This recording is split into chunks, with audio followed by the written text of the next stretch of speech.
Oye, buenos días, hermanos. Buenos días.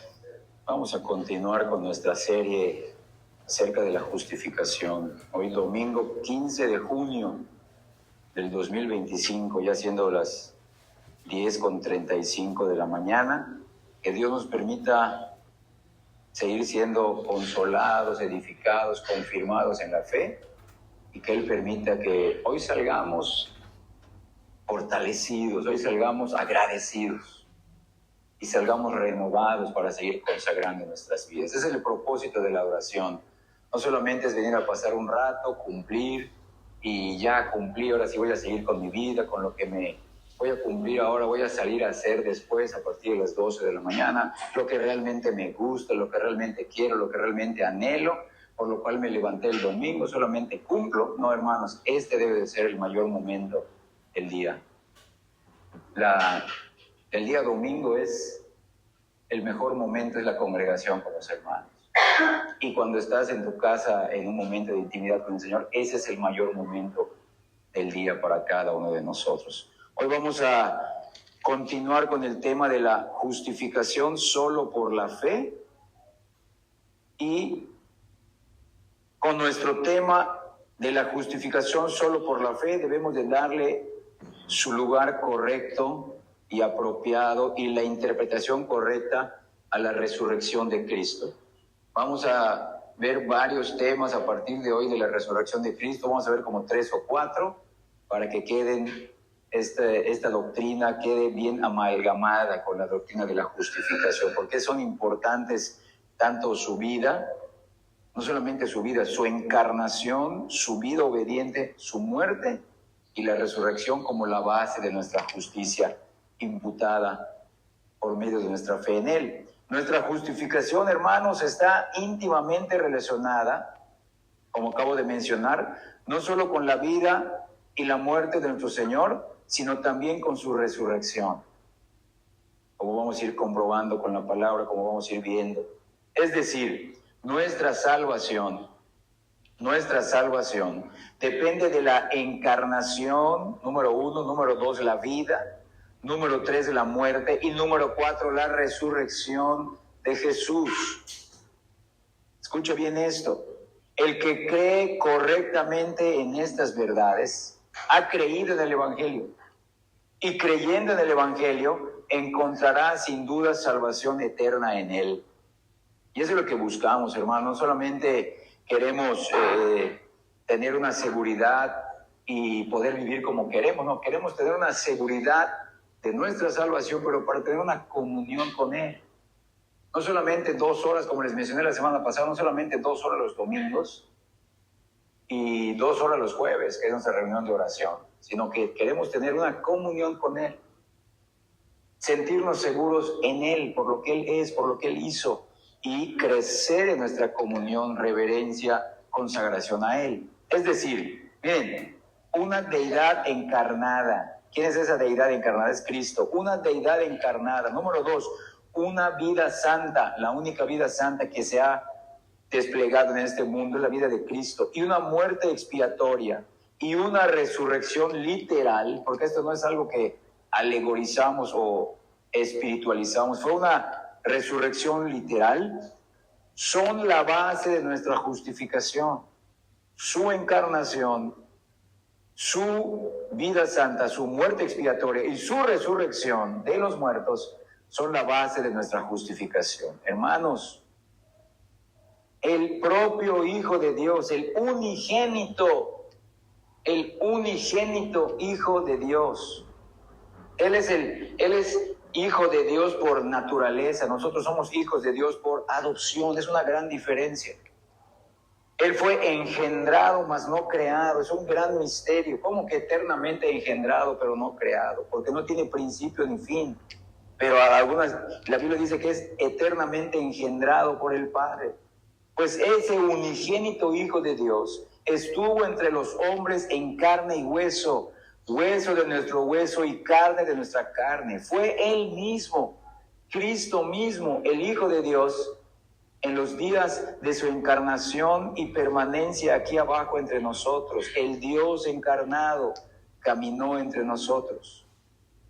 Sabemos y creemos que Jesucristo ha venido en la carne. Amamos al Dios encarnado. Y escucha bien, solo en Él ponemos nuestra confianza para ser salvos. Solo en Él. Solo en lo que Él ya ha hecho. Solo en lo que Él ya ha dicho. Solo en lo que Él ha prometido que se va a cumplir porque lo selló con su sangre. Además, Jesús murió, pues no podría resucitar de entre los muertos si antes no hubiera descendido entre los muertos y fuera uno de ellos. Sería una contradicción. Si no murió realmente, entonces la Biblia miente cuando dice que resucitó de los muertos, como un modismo. Pero realmente no murió. Pero así se tuvo que escribir. No, realmente murió. Experimentó la separación de su cuerpo con su alma, porque la muerte física es la separación de nuestra alma, de nuestro cuerpo, pero él también experimentó la muerte espiritual, como les he mencionado en otros temas pasados de esta serie. La muerte espiritual es la separación de una persona de la presencia favorable de Dios, y solamente recibes la ira, la justicia, el odio de Dios y el aborrecimiento, que la presencia desfavorable de Dios. Sí, hermanos, Jesús murió. La crucifixión no fue una ilusión, no fue un invento religioso. Además, la perforación de su costado con una lanza fue una prueba clara y evidente de que estaba muerto. Cuando los soldados vieron, hay que quebrarle las piernas porque tenemos que ya quitarlos de la cruz. Cuando fueron al primer ladrón le quebraron la cruz porque seguía vivo, agonizante pero vivo. Fueron al segundo ladrón y le rompieron las piernas para que se acelere su muerte, pero cuando fueron a Cristo para quebrarle las piernas ya vieron que estaba muerto. ¿Cómo lo comprobaron? Gente incrédula. Pues hay una manera de comprobarlo, atravesándole su costado. Y ahí fue la comprobación, la evidencia, la prueba clara y evidente de que estaba muerto. Su corazón fue traspasado y brotaron de él sangre y agua, como les mencioné la semana pasada. Como un hombre muerto, fue bajado de la cruz. Cuando fue bajado de la cruz, él ya estaba muerto y llevado por manos gentiles. José de Arimatea, un judío, Nicodemo y otras personas, y fue puesto en una tumba. ¿A quiénes se ponen en la tumba? No a los vivos, a los muertos, en una tumba nueva, vamos a decir una tumba virgen donde nadie había sido puesto, ni un cadáver había sido colocado ahí para que lo velaran. Una tumba nueva del mismo José de Arimatea, que se encargó de ayudar para bajarlo de la cruz y llevarlo a esa tumba que estaba cerca del Gólgota o del Calvario. Lo envolvieron en lino fino con especias aromáticas y lo dejaron pasar su Shabbat solo. Escucha bien, claro, muerto, pero solo, en el sepulcro excavado en la roca. Ningún hombre en este mundo estuvo más seguramente muerto que él. Y esto fue profetizado desde el Antiguo Testamento. Acompáñame al profeta mayor Isaías, al libro del profeta Isaías en el Antiguo Testamento, en el capítulo 53, versículo 9. Isaías 53, 9.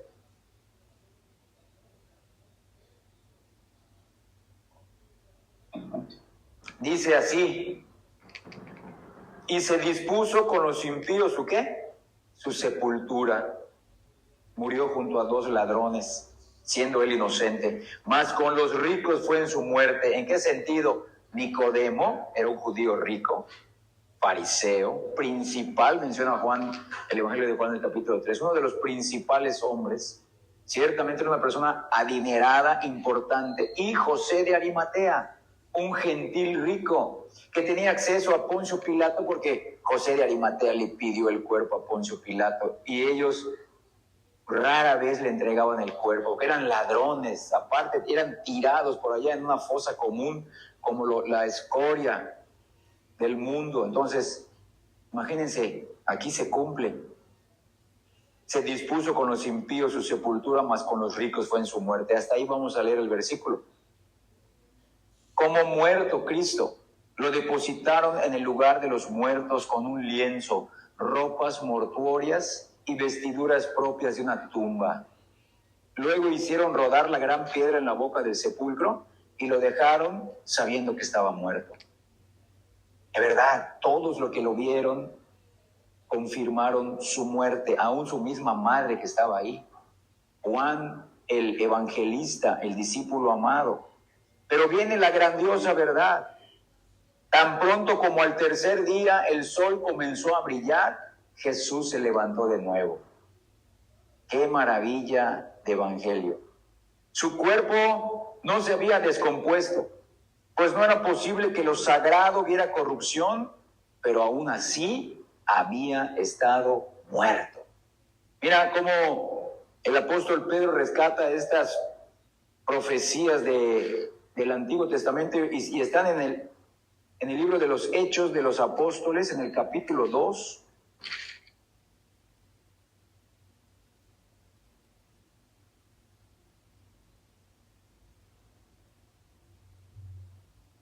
En los versículos del 24 al 28.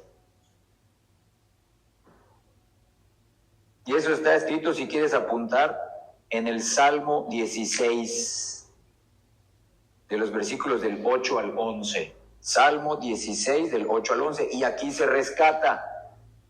Vean cómo Cristo fue cumpliendo todo lo que se decía de él. Voy a empezar a leer en Hechos 2, 24 al 28. Al cual Dios levantó sueltos los dolores de la ¿qué? De la muerte, por cuanto era imposible que fuese retenido por ella. Porque David dice de él: veía al Señor siempre delante de mí, porque está a mi diestra, no seré conmovido. Por lo cual mi corazón se alegró y se gozó mi lengua, y aún mi carne descansará en esperanza. Véanlo. Porque no dejarás mi alma en el Hades, ni permitirás que tu santo vea corrupción. Me hiciste conocer los caminos de la vida, me llenarás de gozo con tu presencia. Y por el mismo poder de Dios, véanlo, cuando decimos el poder de Dios, es por su propio poder, por el poder de Cristo, por el poder del Padre y por el poder del Espíritu Santo, pues se atribuye a cada uno de ellos a la vez. Antes de que saliera el sol, su cuerpo muerto fue vivificado, su alma regresó a su cuerpo, el corazón silencioso comenzó a latir de nuevo. El alma del Redentor volvió a tomar posesión del cuerpo y éste volvió a vivir. Pero sí murió, fue sepultado en una tumba, experimentó la muerte en la cruz y en el sepulcro. Ahí estaba él dentro del sepulcro ahora, después de 3 días, el primer día de la semana, tan renovadamente vivo en todas sus partes como lo había estado siempre. Pero ahora ya no con debilidad, ahora con poder. Ya no con debilidad. Su resurrección lo elevó a un nuevo estatus como hombre.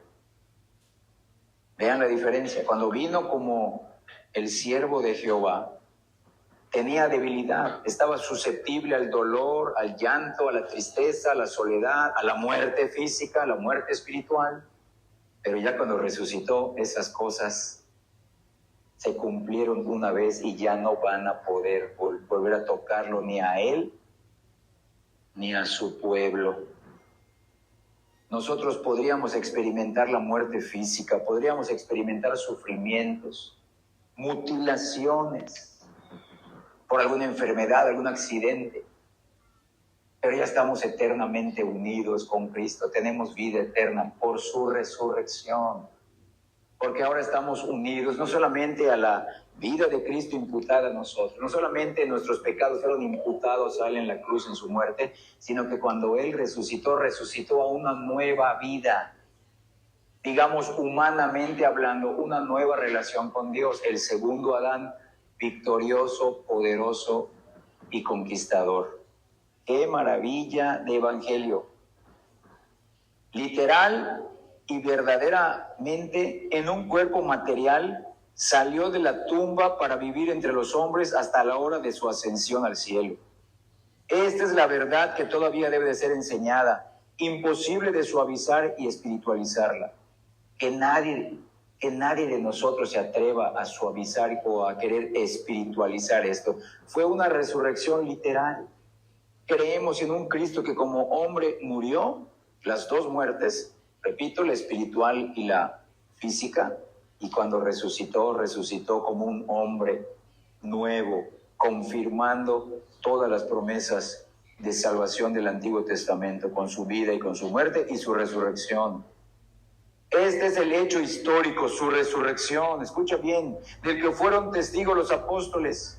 Esta es la verdad por la cual los que confesaron su nombre, miren, se atrevieron a derramar ellos mismos ahora su propia sangre y estuvieron dispuestos a morir por esta verdad. Hasta que sucedió esto, se les quitó toda duda a los apóstoles.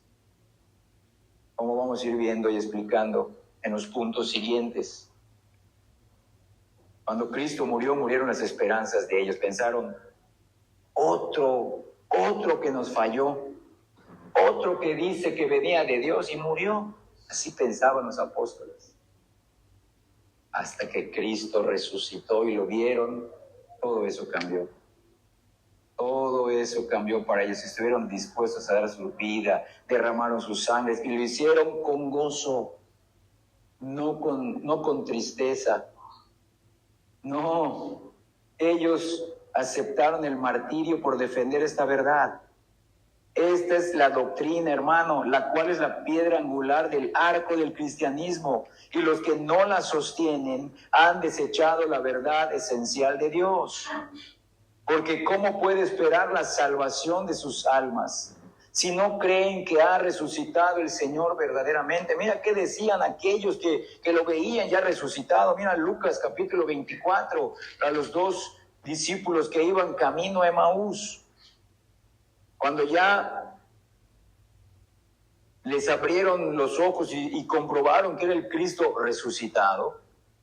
Lucas 24, en el versículo 34, que decían, ha resucitado el Señor. Miren qué palabra utiliza después, verdaderamente.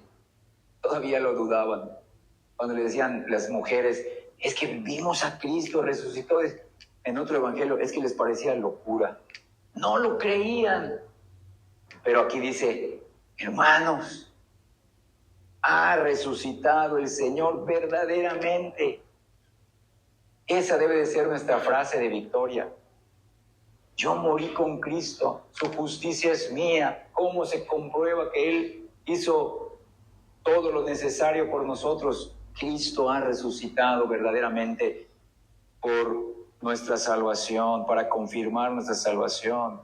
Hermanos, entonces, después de esta breve introducción, con la ayuda de Dios, veamos un poco más de cerca la gloria de la resurrección de Cristo. Miren, la gloria de la resurrección de Cristo y cómo esta resurrección está íntimamente involucrada en nuestra justificación de gracia solo por la fe en Jesucristo.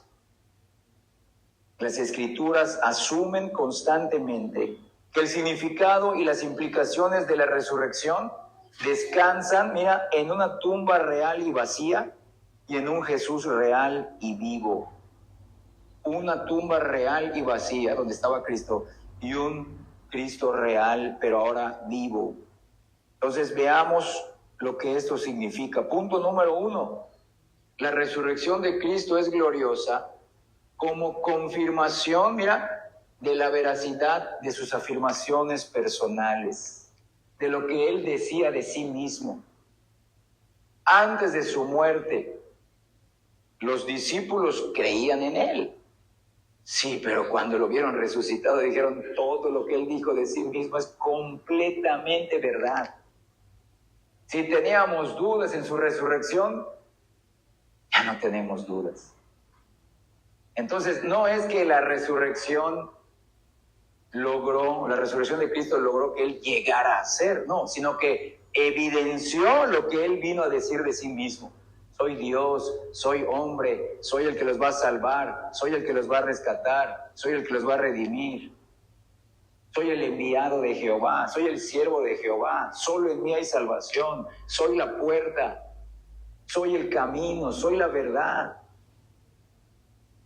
Entonces vean, hermanos, la resurrección es la confirmación, por eso es gloriosa la resurrección de Cristo, de la veracidad, de la verdad de lo que Él decía, de sus afirmaciones personales. Antes de su muerte en la cruz, nuestro Señor hizo algunas afirmaciones absolutas, reveladoras, como ninguna otra persona había dicho de sí misma, y únicas en relación con su propia persona y con su misión redentora. Inciso A, ¿qué afirmó? Entre muchas cosas que les acabo de mencionar, Cristo afirmó ser el unigénito Hijo de Dios, el unigénito, engendrado, no creado, igual al Padre en esencia, naturaleza, atributos.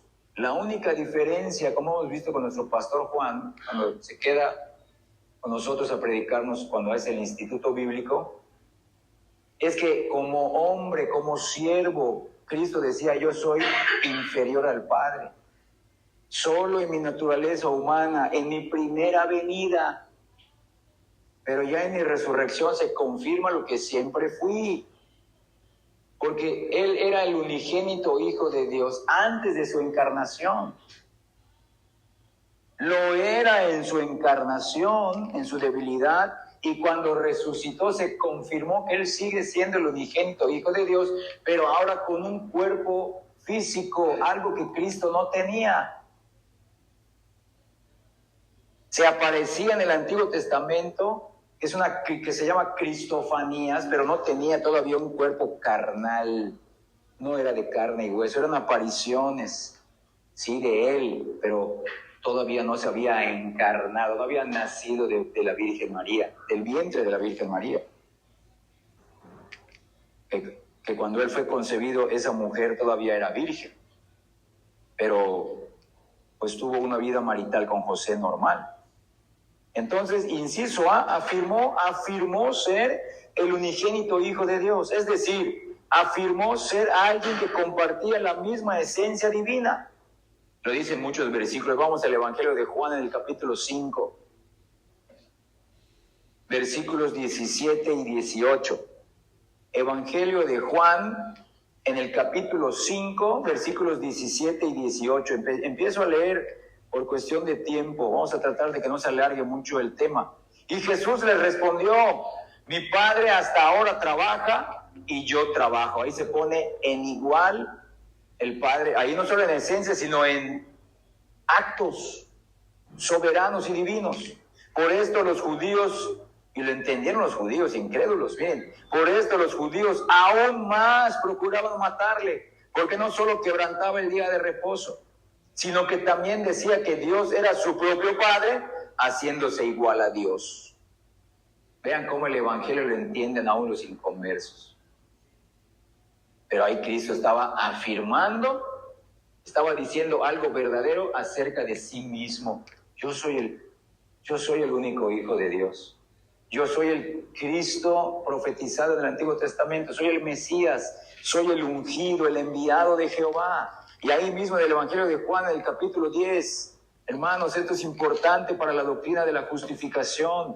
Esto es mi deseo que después de esta prédica salgamos aún más confirmados en lo que Cristo ha hecho por nosotros y lo que significa Él para nosotros. Evangelio de Juan en el capítulo 10, los versículos del 30 al 33. Empiezo a leer. Yo y el Padre, miren, uno somos. Ahí no quedó dudas. Entonces los judíos volvieron a tomar piedras para apedrearle. Jesús les respondió, muchas buenas obras os he mostrado de mi Padre, ¿por cuál de ellas me apedreáis? Le respondieron los judíos diciendo, por buena obra no te apedreamos, sino por la blasfemia. ¿Cuál blasfemia? Porque tú, siendo hombre, véanlo, te haces Dios. No les quedaba dudas. Miren, Él lo afirmó.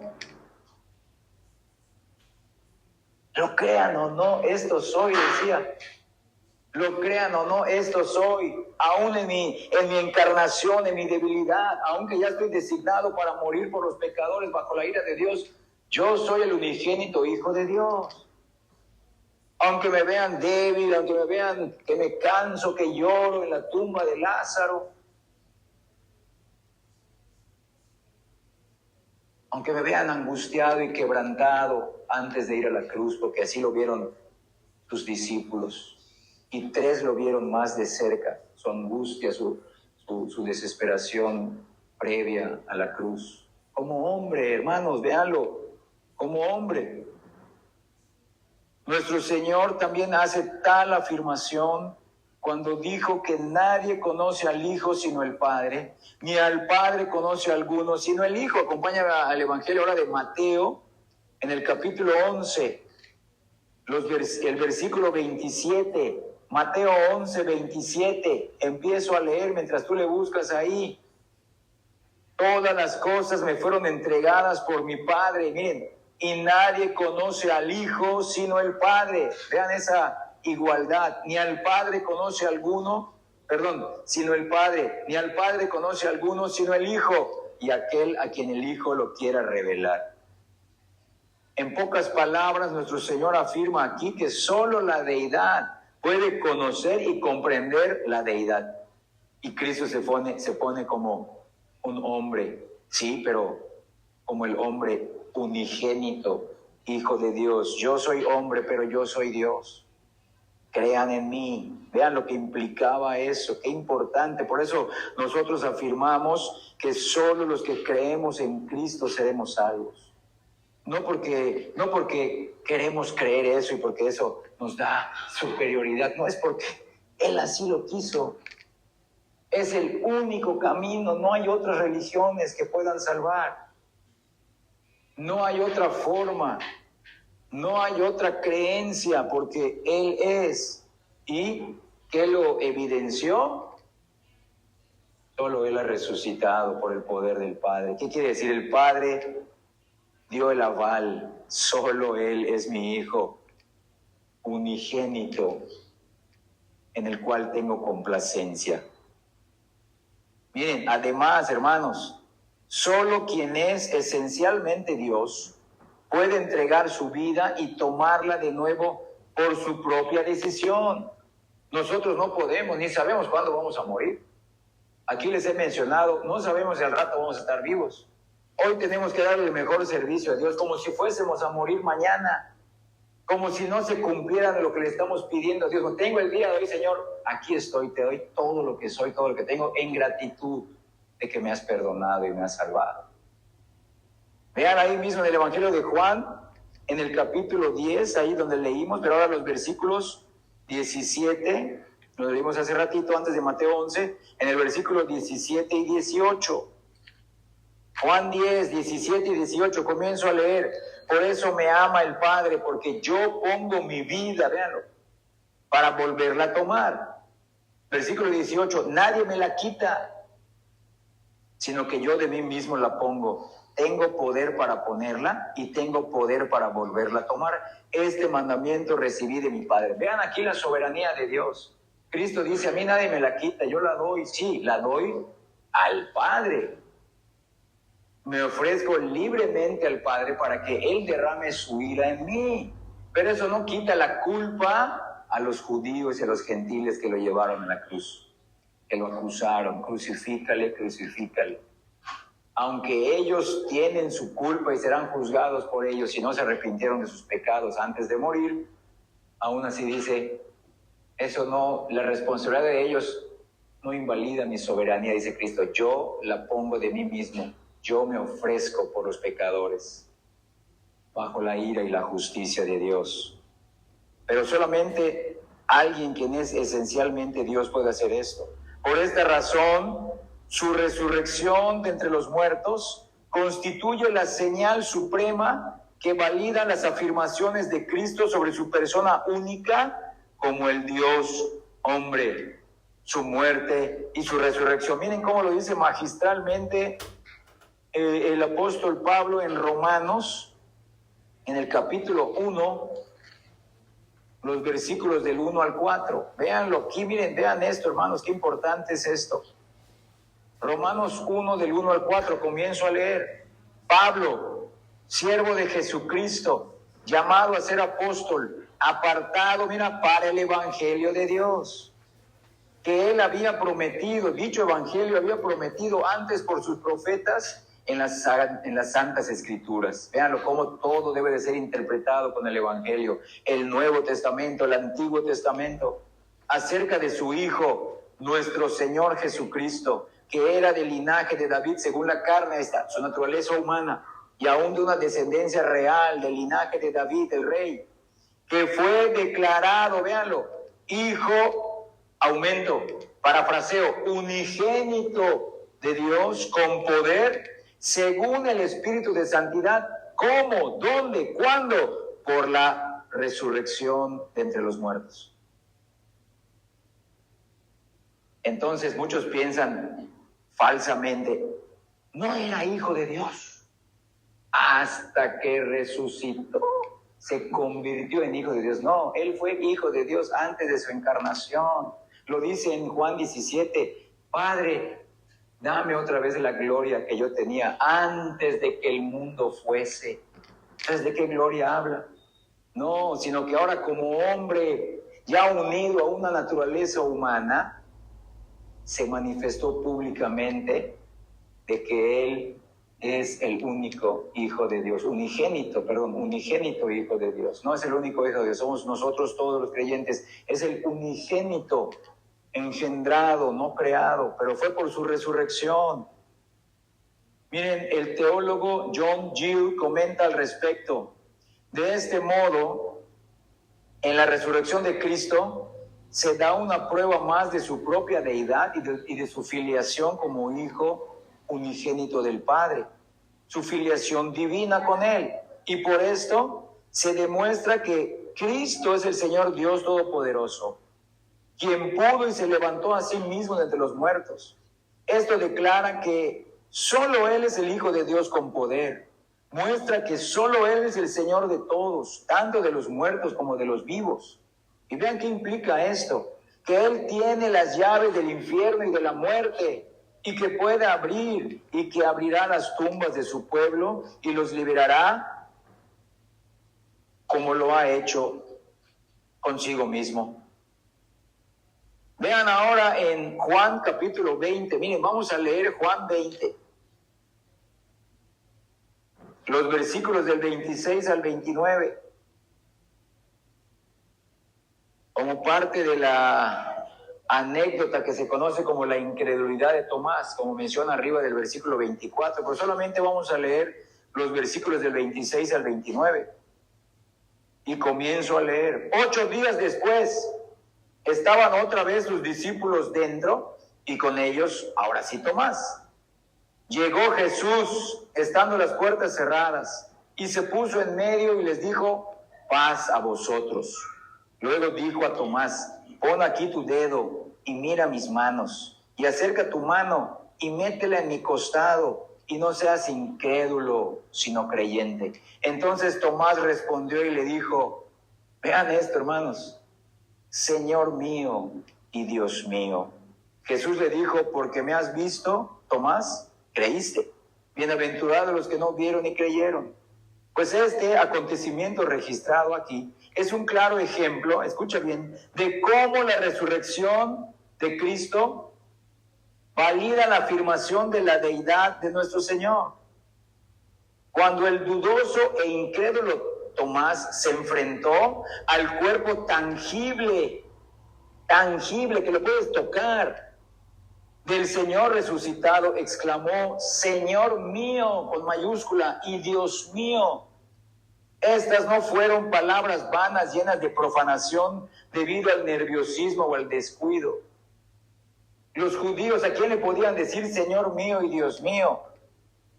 Antes de que Cristo viniera, solamente a Jehová. Ellos no sabían que había una Trinidad, no lo entendían, y hasta el día de hoy no niegan la Trinidad, como los falsos testigos de Jehová o los testigos sin Jehová. Vean aquí, Tomás, Señor mío y Dios mío, tampoco fueron palabras precipitadas de él debidas a un acontecimiento sorprendente y que lo atemorizó. Más bien, hermanos, fueron las palabras de un hombre convencido que llegó a ver la verdadera identidad de Jesús cuando contempló a su Señor en su resurrección de vida y poder. Vean esto, cómo le cambió la percepción. No creeré, dijo Tomás, si no metiere mi mano en sus cicatrices, en sus manos y en su costado. Pues cuando Cristo se le manifestó, ya no había dudas. Toda duda que tuvo Tomás, tú eres el Señor. Ahora lo creo de verdad. Tú eres mi Dios. Ahora lo creo de verdad. Inciso B. Cristo también afirmó ser el juez del mundo. Y también lo leímos en la introducción, ahí en Hechos 10, si no me equivoco, con nuestro hermano Dante, una de las lecturas que tuvimos en la introducción del culto de adoración a nuestro Dios. Porque también Cristo, mientras vivía y ministraba entre los hombres, antes de su crucifixión, nuestro Señor afirmó haber sido designado por el Padre mismo para ser el juez del mundo. Vamos a ver primero Mateo 7. Mateo 7, 21. Vean estas palabras de juicio, porque Él es el juez de vivos y muertos. Mateo 7, 21 dice ahí: no todo el que me dice, Señor, Señor, entrará en el reino de los cielos, sino el que hace la voluntad de mi Padre que está en los cielos. ¿Y quién va a decidir quién entra y quién no? Él. Él, por la autoridad del Padre, porque Él la ganó como hombre y fue confirmado en la resurrección. Ahora, Mateo 25, antes de Juan, aquí tengo mis apuntes, Mateo 25, en el juicio de las naciones, ahí está, el título lo dice, el juicio de las naciones por este juez. Mateo 25, solamente vamos a leer los versículos del 31 al 33. Empiezo a leer. Cuando el Hijo del Hombre venga en su gloria, ahí está, y todos los santos ángeles con él, entonces se sentará en su trono de gloria. Y serán reunidas delante de él todas las naciones.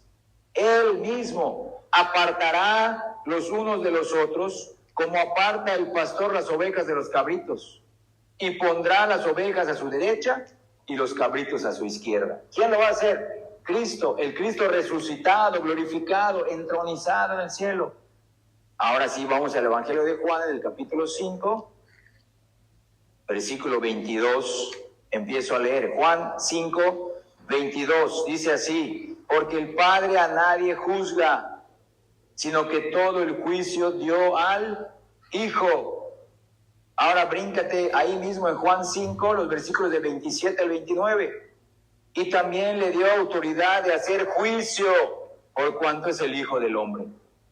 O sea, véanlo, ya en su unidad como Dios y como hombre, Él lo hará ya como el Dios hombre. No os maravilléis de esto, dice el versículo 28, porque vendrá ahora cuando todos los que están en los sepulcros oirán su voz, y los que hicieron lo bueno saldrán a resurrección de vida, mas los que hicieron lo malo a resurrección de condenación. Aquí está repitiendo lo que leímos en Mateo 7, 21. No todo el que dice, véanlo, una persona puede hablar muy bonito la Biblia, puede cantar, puede hablar de Cristo como su Señor, pero lo que hace da evidencia si es o no creyente. Y Cristo lo dijo en Mateo 7, 21. No el que me dice Señor, Señor. No solo el que le dice Señor, Señor, sino el que hace la voluntad de su Padre. No que las obras nos salvan, sino que nuestras obras, nuestra santidad de vida, nuestra lucha contra nuestro pecado remanente, como vimos la semana pasada en el último punto de la santificación, como resultado de la justificación, da evidencia de que ahora nosotros somos hijos de Dios por adopción, por la fe en Cristo. Y si es así, y si morimos físicamente antes de que Cristo vuelva, tendremos la promesa de que seremos resucitados, pero nosotros para vida. para vida. ¿Pero por qué? Por su vida nueva. Y ahora sí, en Hechos capítulo 10,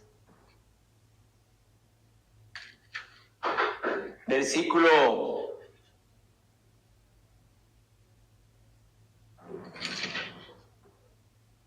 42. Vamos a corregir acá el versículo. Tenía yo 43. Hechos 10, 42, dice así: y nos mandó que predicásemos al pueblo y testificásemos que Él es el que Dios, miren, ha puesto por juez de vivos y muertos. ¿Y dónde lo confirmó el Padre? Como también vamos a ver en otro versículo, en su resurrección. Entonces, vean, hermanos,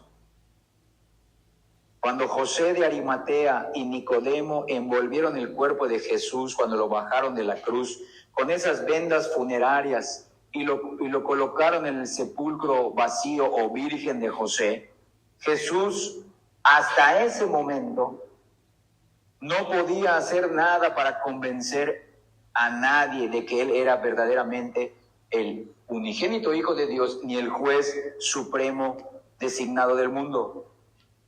Porque en ese momento estaba manifestando lo contrario. Él estaba muerto. ¿Cómo es posible que, si él decía que es el unigénito Hijo de Dios y que él es el juez del mundo, lo estamos viendo morir? Vimos cómo salió ahí del pretorio con una corona de espinas clavada en su cabeza, que ahí estaba sangrando su cabeza, que no podía ni ver por la sangre. Es una pelea de box tú en la tele, cómo se están limpiando la sangre, porque la sangre quema los ojos, te da ardor. No que te los queme, que quedas ciego, sino que te arde, no puedes ver. Y Cristo atado, así estaba él ahí, con 39 latigazos, 40 menos 1, envuelto ahí en una túnica. Y luego ven que lo bajan muerto. ¿Cómo hasta ese momento, antes de su resurrección, Cristo no podía demostrar? Él no podía. Él solamente lo dijo. Claro, lo demostró con sus obras, pero aún así lo seguían viendo como un simple hombre. Aún sus discípulos lo seguían viendo como un simple hombre. Nos falló. Vamos a pescar, dice Pedro, ya otra vez, otro que nos falla. No era él. Pensamientos así cruzaban en su mente. No es el juez del mundo. Si fuera el juez del mundo, no hubiera muerto.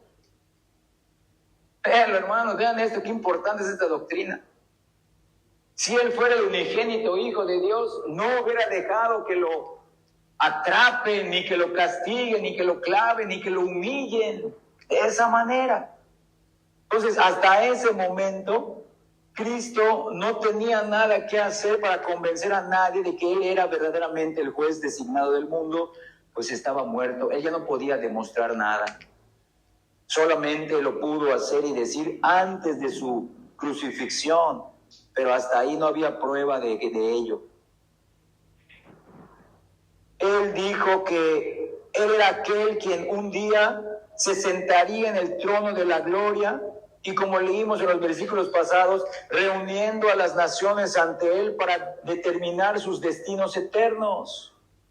Sin embargo, ya por su resurrección se confirma que él decía verdad cuando hablaba acerca de sí mismo. Si no, Pablo, bajo la inspiración del Espíritu Santo, nunca hubiera podido escribir lo que leemos en Hechos 17. Ahorita vamos a leerlo del 30 al 31.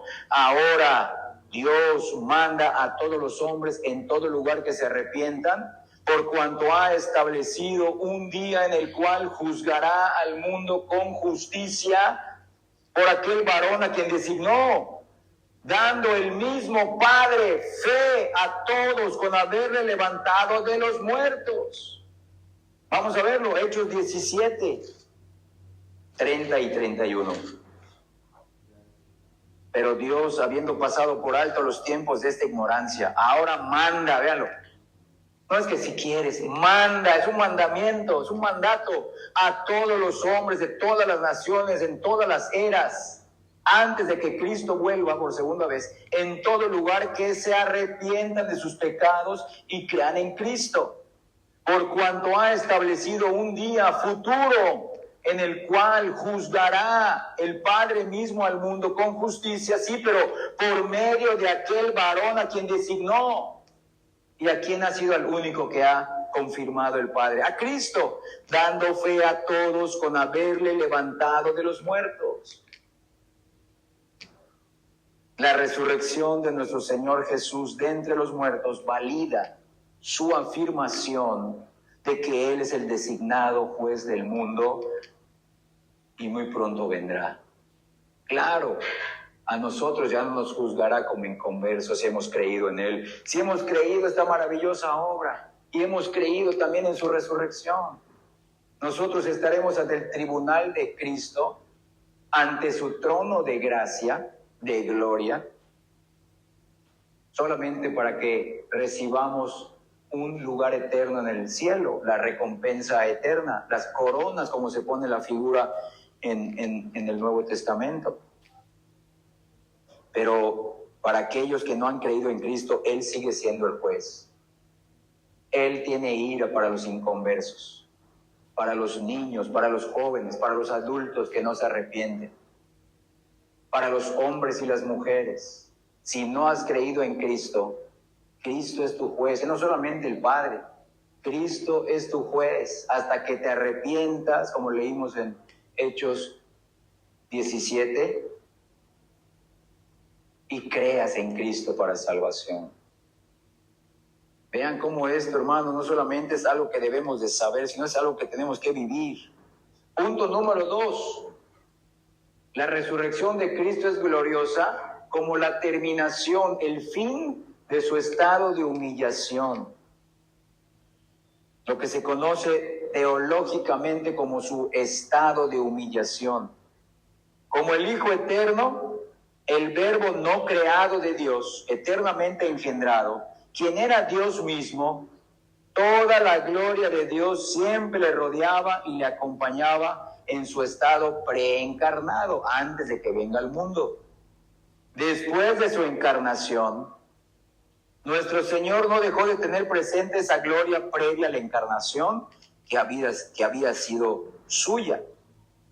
Pero ahora, cuando estaba en su primera venida, en la oración registrada en Juan 17, en el Evangelio de Juan capítulo 17, Él oró: ahora pues, Padre, glorifícame tú al lado tuyo con aquella gloria que tuve contigo antes de que el mundo fuese. Versículo 5.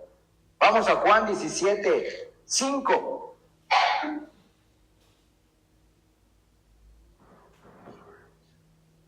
Véanlo. Ahora pues, Padre, glorifícame tú al lado tuyo con aquella gloria que tuve contigo antes de que el mundo fuese. Véanlo.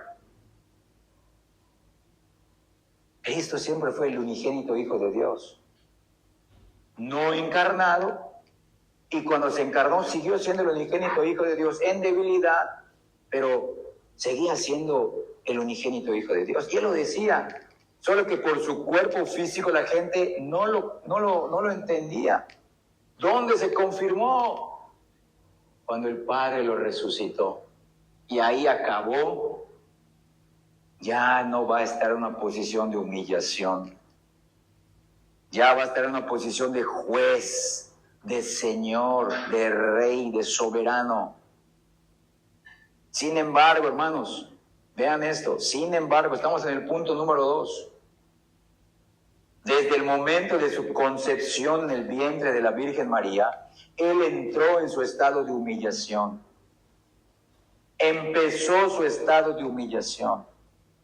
Esa humillación de Cristo en su encarnación implicó pasos sucesivos en descenso, que fueron bajando gradualmente en su humillación hasta que culminó en su muerte en la cruz y su sepultura en la tumba prestada de José de Arimatea. Acompáñame a Filipenses en el capítulo 2. los versículos del 6 al 8.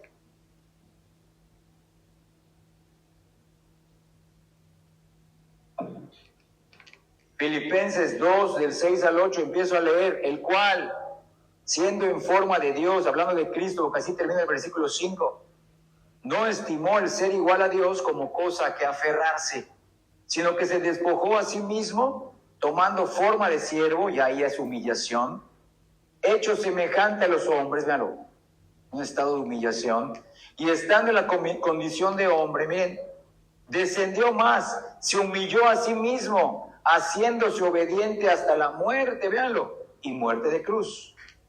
Cristo nunca había experimentado la muerte. Obviamente porque nunca había sido encarnado antes, pero nunca había experimentado tampoco la muerte espiritual. Él era el favorito, el unigénito, el preferido del Padre. Y ese fue su estado de humillación. Y lo hizo por nosotros. Como les he dicho, un hombre pecó bajo la ley, un hombre tiene que morir. Es la sustitución. Él lo hizo por nosotros bajo el decreto y el amor del Padre hacia pecadores, enviando a Cristo para esto. Entonces, acabamos de leer en Filipenses 2, del 6 al 8, como el registro de esos pasos descendentes, o sea, hacia abajo de humillación, que alcanzaron su punto más bajo cuando su cuerpo sin vida, envuelto con lino y especias aromáticas, yacía sobre una losa de piedra en esa tumba de José de Arimatea. Ese fue el punto más bajo de su humillación. Cuando lo sepultaron ahí ya muerto, ni pudo moverse, tenían que cargarle, imagínense, al Hijo de Dios. Qué maravilla y qué sorpresa es todo esto. La muerte, hermanos, había vencido temporalmente, lo podemos decir ahora, pero en ese momento que los que fueron testigos dijeron, la muerte venció, la muerte había vencido, Jesús estaba muerto. Este fue sin duda el punto más bajo de su pobreza y humillación.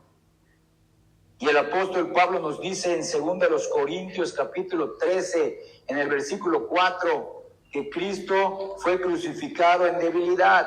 2 Corintios 13, 4. Empiezo a leer. Porque aunque fue crucificado en debilidad, ahí está, fue crucificado en debilidad, vive por el poder de Dios. Habla de su muerte en debilidad y su resurrección por el poder de Dios. Pero fue crucificado en debilidad. Sí, su debilidad era evidente para todos. Fue crucificado sobre ese cruel instrumento de ejecución, una cruz, hasta que inclinó la cabeza y entregó su espíritu a su Padre. La debilidad de Cristo se intensificó cuando su cuerpo sin vida fue colocado en esa tumba prestada, además. Una tumba prestada que ni era de él. Entonces, vean esto. El vientre de María fue el comienzo de su humillación. Su salida de la tumba de José de Arimatea marcó el comienzo de su exaltación, como vamos a ver también después en el punto número 3. Fue el comienzo de su exaltación. Entonces, la pregunta 46 del Catecismo Mayor de Westminster dice, ¿en qué consiste el estado de humillación de Cristo? La respuesta dada con una magnífica precisión bíblica es esta. Escuchen bien. El estado de humillación de Cristo consiste en aquella baja condición en la que por causa nuestra se despojó a sí mismo de su gloria, tomando sobre sí la forma de siervo en la concepción y nacimiento, vida, muerte y después de su muerte hasta su resurrección. Para Cristo fue algo que como Dios, el Dios Todopoderoso, la segunda persona de la Trinidad, fue algo humillante. Y en eso Cristo dijo, el Padre es mayor que yo, porque yo soy el único de la Trinidad, Padre, Hijo y Espíritu Santo, que se ha encarnado. Ni el Padre se va a encarnar nunca, ni el Espíritu Santo. Solo Cristo se hizo hombre, y para un Dios eso es una humillación, pero lo hizo por amor, lo hizo para salvarnos de la justicia de la ley, de la ira de Dios. Entonces, hermanos, la resurrección constituyó nada menos que un giro radical en los acontecimientos que constituyeron las actividades redentoras de nuestro Señor Jesús. Entonces, el vientre de María en la concepción de Cristo y el sepulcro de José de Arimatea, su muerte, ponen entre paréntesis su humillación. Cuando escuches, la humillación de Cristo solamente es en el momento que fue concebido en el vientre de María y cuando fue sepultado. O sea, toda su vida. Pero ahora ya no está en ese estado. Estuvo en un estado de humillación, pero hay que enseñarlo. Su resurrección fue nada menos que la primera parte de la respuesta del Padre a la oración de nuestro Señor, lo que leímos en Juan 17:5, cuando le dijo: Padre, dame la gloria que yo tenía antes de que viniera el mundo. La resurrección fue la primera parte de esa respuesta. Entonces pasamos al punto número 3. La resurrección de Cristo es gloriosa como el primer paso, el primer momento para su establecimiento formal. Véanlo, hermanos. El establecimiento era como Él, el Mesías y Rey, era algo profético. Pero hasta que resucitó, se cumplió. Por eso, vean qué palabra utilicé. Ya fue algo formal. Lo que se profetizó y se podía decir con seguridad: Cristo es el Mesías, porque Él así se presentaba antes de morir y antes de resucitar. Porque era una profecía. Pero ¿dónde se estableció ya formalmente? Por ejemplo, nosotros, hermanos, ¿somos una iglesia? Sí, pero somos formalmente, funcionalmente una misión de la iglesia de Tizimín. Nuestro pastor no está físicamente aquí, está ministrando en nuestra iglesia madre en Tizimín. ¿Cuándo seremos formalmente iglesia? Cuando ya tengamos los ministerios y las funciones básicas de una iglesia local independiente. Es lo mismo, miren. Entonces, su resurrección fue la confirmación, es gloriosa aún para Él, porque esto ya fue el primer momento, el primer paso para que se establezca formalmente, legalmente como hombre, como el segundo Adán. Véanlo, hermanos. Un hombre perfecto está en el cielo, nuestro segundo Adán, nuestro fiador y representante, como el Mesías. ¿Qué quiere decir el Mesías? El enviado, el profetizado en el Antiguo Testamento, el ungido, el Cristo, Rey y Señor designado por el Padre. La resurrección fue ya el aval, lo legal. Como les dije hace rato, Cristo en su humillación y como afirmando ser el juez del mundo y el unigénito, pues ya no podía demostrar, ya estaba muerto. ¿Dónde se confirmó? En su resurrección. Véanlo, hermanos, vean esto, miren.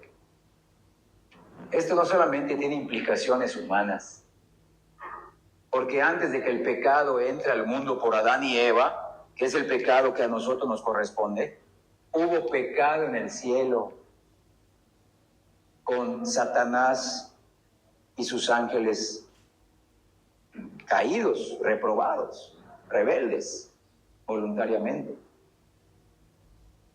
Tú sabes lo que habrá sentido Satanás y esos ángeles cuando vieron que Cristo resucitó. Porque ellos en el Gólgota, cuando vieron a Cristo en su debilidad, ahora sí ya lo tenemos. O sea, no solamente se estaban gozando los judíos y los gentiles que iban a crucificar, sino que aún, no solamente Judas Iscariote estaba así: lo voy a entregar y lo van a matar, sino que los mismos demonios estaban: vamos a pulverizarlo. Pero luego al tercer día el Padre lo resucita. Mira, también será el juez del universo, porque también los mismos demonios y Satanás serán lanzados eternamente al lago de fuego. Como hombre. Vean qué importante es esto, hermanos. Por eso nosotros como hombre. Si digo hombre, me refiero a ser humano. No me estoy refiriendo a varón o hembra, un hombre, ser humano. Podemos acercarnos a Él porque Él experimentó, a excepción del pecado, experimentó todo lo que un ser humano experimenta en este mundo. Debilidad, humillación, dolor, hambre, insomnio. Tenía que esforzarse. Miren, hermanos, aunque Él era el unigénito Hijo de Dios, juez del mundo, Él tenía que vivir como hombre. Tenía que tener una autodisciplina para estar en comunión con Dios, siendo Él todopoderoso, pero no era el propósito de que cumpliera la ley como Dios. El propósito era que Él, siendo Dios, se hiciera hombre y como hombre, despojándose temporalmente de su gloria. O sea, no quitándola, sino que no usándola, no usando su gloria divina. Tuvo que obedecer como hombre, murió como hombre y resucitó como hombre. Claro, 100% Dios. Es un misterio que, por más que yo trate de explicar y de entender, lo creemos, pero a veces es una maravilla esto. Entonces, ahí en su resurrección se estableció todo lo que estaba profetizado por Él. Tenemos a un Cristo verdadero.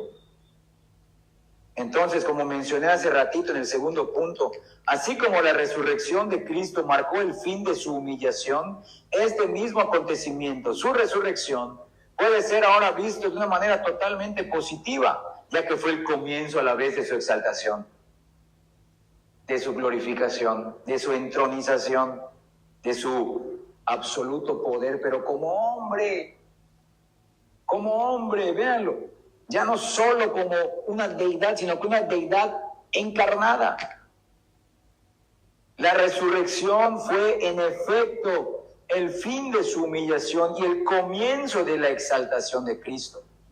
Y así como leímos hace rato en Filipenses 2, del 6 al 8, que nos mostró los pasos descendentes de la humillación de nuestro Señor, ahí mismo en Filipenses 2, vamos otra vez a Filipenses 2, por favor, leemos los pasos ascendentes ahora para arriba de su exaltación. Empiezo a leer. Leímos hace rato del 6 al 8 que hablan de cómo fue los pasos descendentes de su humillación, ahora del 9 al 11, por lo cual, por su humillación, por su muerte en la cruz, por su condición de siervo, de hombre, siendo obediente hasta la muerte y muerte de cruz, por lo cual Dios también, miren, le exaltó, ahí está, inicio de su exaltación, hasta lo sumo. Ningún hombre va a llegar más alto que Él. Y le dio un nombre que es sobre todo nombre, para que en el nombre de Jesús se doble toda rodilla, mira, de los ángeles elegidos y de los ángeles reprobados en los cielos y en la tierra, creyentes e inconversos humanos, y debajo de la tierra, aún los muertos del Antiguo y del Nuevo Testamento que han muerto, véanlo.